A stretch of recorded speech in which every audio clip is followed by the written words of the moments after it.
नाखुशगवारी के असर कि इस किस्म का लिखा हुआ है तो फिर इसके ऊपर बैठे हों।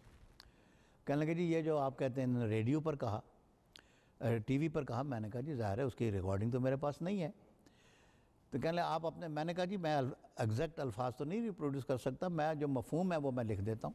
उन्होंने कहा लिख दीजिए। मैंने अदालत में बैठे बैठे 4 लाइनें लिख के दे दीजिए। उन्होंने ही said words to this effect, उन्होंने उनको दिया। उन्होंने कहा जी हाँ मैंने कहा।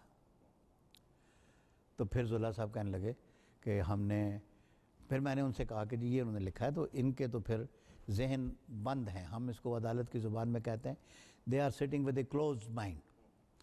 और क्लोज माइंड के साथ जज को नहीं बैठना चाहिए, वो तासुब उसमें आ जाता है।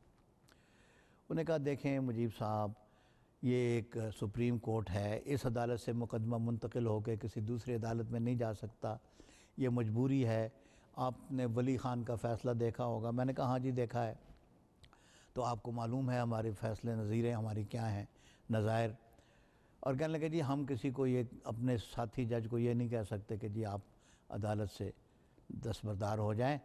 हम उनसे पूछते हैं अगर वो चाहें तो अपनी मर्ज़ी से दस्तबरदार हो जाएं, वरना हम किसी को कह नहीं सकते।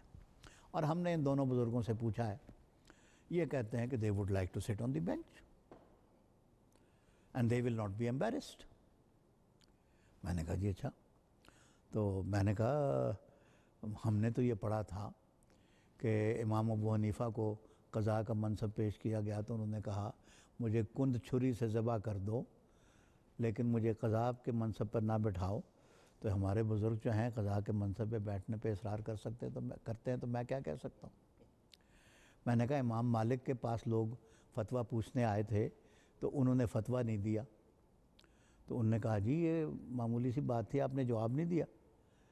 उन्होंने कहा ये लोग दूर से आए हैं, मैं इनको बात कह दूं और रात को मेरे जहन में आ जाए कि वो बात ऐसे नहीं ऐसे थी, तो मैं इनकी इस्लाह करने कहाँ इनके पीछे जाऊंगा। तो वो फतवा देने में भी इतने एहतियात करते थे। इन्होंने खटाखट राय लिख के अखबारों में भी दे दी और टीवी पे दे दी। तो मैं क्या कह सकता हूँ इस बारे में। जब उन्होंने कहा जी हमने इनसे पूछा, तो फिर मैंने कहा जी तो मैं, ऐसा है कि मैं अपनी अपील वापस लेता हूँ।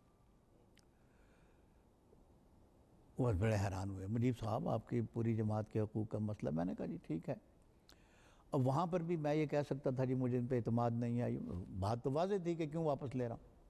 वही एहतियात जो है ना कि किसी लम्हे भी ऐसा लफ्ज़ मेरे मुंह से नहीं निकला जिस पे वो मुझे गिरफ्त कर सकें कि आपने हमारी अदालत की तौहीन की है कुछ।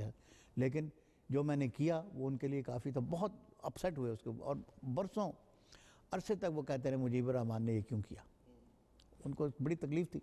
फिर जब उन्होंने फ़ैसला लिखा तो उसमें जो उनका जहर था वो नज़र आया। उन्होंने ऐसे ऐसे कहने microscopic minority, over sensitive microscopic minority, ये अल्फाज किसी जज के लिखने वाले। तो बहरहाल वहाँ पर उन्होंने ये जो था ये जो लोग बैठे हुए थे उनके वहाँ पर बैठे होने की वजह से मैंने ये दरख्वास्त वापस ले ली और अपील जो थी वापस ले ली। मुजीबर रहमान साहब जज़ाकल्लाह। नाज़रीन हमारे आज के प्रोग्राम का वक्त ख़त्म हुआ। इंशाअल्लाह ताला अगले प्रोग्राम में हम गुफ्तगू का आगाज़ यहीं से करेंगे। अगले प्रोग्राम में हम देखेंगे कि जो बहस जिसका भी हमने इजमाली तौर पर मुजीबर रहमान साहब से तज़किरा सुना है, ये जब अदालत में पेश की गई तो सरकार की तरफ से आने वाले जो नुमाइंदे थे उन्होंने इसे कैसे काउंटर किया भी कि नहीं किया, कर पाए भी कि नहीं, और दूसरा है कि फिर जो है वो उसके ऊपर जो फ़ैसला है वफाकी शरई अदालत का वो क्या था। अगले प्रोग्राम तक के लिए इजाज़त दीजिए। अस्सलाम वालेकुम रहमतुल्लाहि व बरकातहू।